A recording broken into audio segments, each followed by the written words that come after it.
All right, let's jump right in. Today, we're going to explore the incredibly deep personal journey of living with a disease like ALS. But we're going to do it through a really unique and ancient lens, Psalm 73. Now, this isn't a text that just hands you easy answers. Instead, it gives us this incredibly honest map of what happens inside your head when your body, your identity, and everything you believe in is put to the ultimate test. The whole journey really starts right here, in this tension. You see, the psalm opens with this big statement of faith, surely God is good. And then bam, it immediately hits you with this deeply personal reality. But as for me, this isn't someone rejecting their belief. It's the raw, gut-level, honest acknowledgement that what you believe in your head and what you are experiencing in your body can feel like they're on two different planets. And that feeling, well, that brings us right to the first stage of this whole journey, the crisis of belief. This is that moment where you feel this fracture deep inside, It's what happens when the day-to-day reality of an illness like ALS starts to grind against your most fundamental ideas about how life is supposed to work. Look at this. It really lays out the inner conflict. On one side, you've got these core beliefs we all hold on to. Life has meaning, love is real. But on the other side, you've got the relentless daily experience of ALS, losing your strength, your speech, your independence. A huge part of living with this disease is learning how to hold both of these columns in your mind at the very same time, without letting the pain of one completely erase the truth of the other. And this is why that little phrase from the psalm, as for me, is so incredibly powerful. It's basically a declaration of your own experience.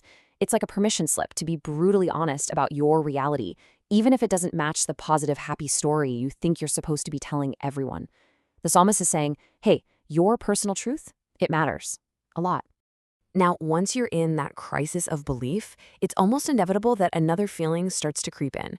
And this one is so human, but also so corrosive. It's the pain of comparison.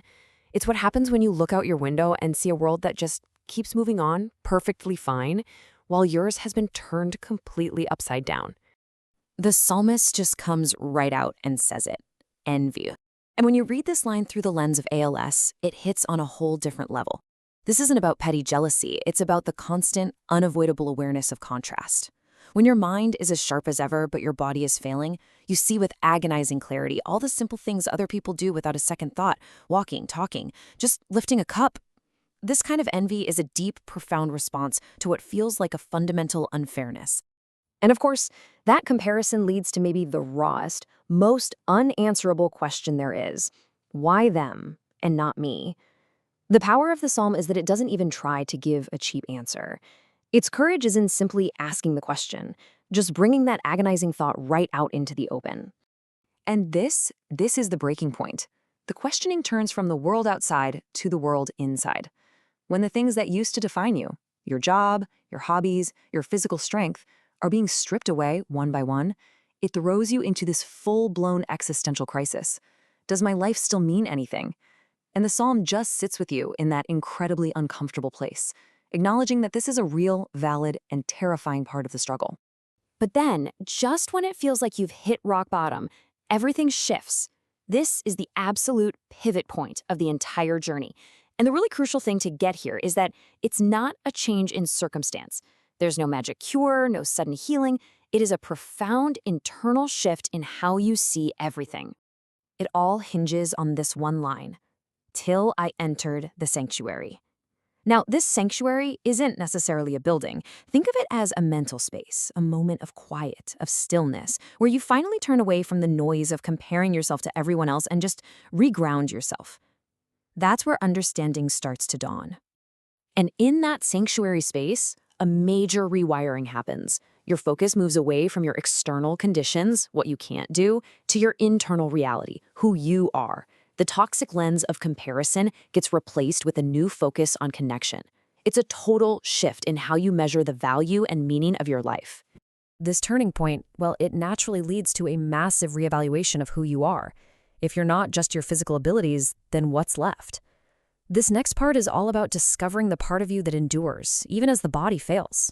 This verse, this is perhaps the most powerful line in the entire psalm for someone living with ALS.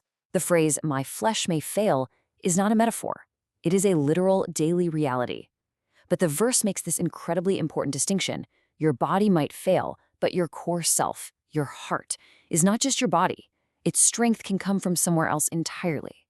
And this is the discovery of what we might call the true self. It's the core of you that's still there when everything else is stripped away. It's the part of you that is still fully capable of love, of being present, of connecting with others, and its value isn't diminished one bit by physical limitations. It's a profound shift in where you find your identity. Okay, so this is all really deep, but how does it actually help? How does this become practical? Well, the psalm doesn't work like a cure-all. It acts more like a companion. It offers a kind of guide for navigating the incredibly complex inner world of chronic illness and suffering. And here's how it works in practice. It gives you that permission to be totally honest about the pain and the envy. It helps you see comparison for the destructive trap that it is, and encourages you to find those sanctuary moments of stillness. It helps you redefine strength. It's not about physical power anymore. It's about endurance and presence. It grounds you in an identity that's bigger than your body. And maybe most importantly, it helps you embrace being with people, accompaniment, over the illusion of independence you might have lost. And this is the final, crucial takeaway. The journey in this psalm doesn't wrap everything up in a neat little bow. The suffering doesn't just go away. Instead, it offers a new center of gravity. The goal changes. It's no longer about trying to solve the problem. It's about finding meaning in proximity and presence. Being near to what gives you strength and being fully present in the life you have, right here, right now. And so we're left with a question that's really at the heart of this entire journey. It's a question that Psalm 73 has the courage to ask, and that an illness like this forces you to confront. When the body fails, what truly endures?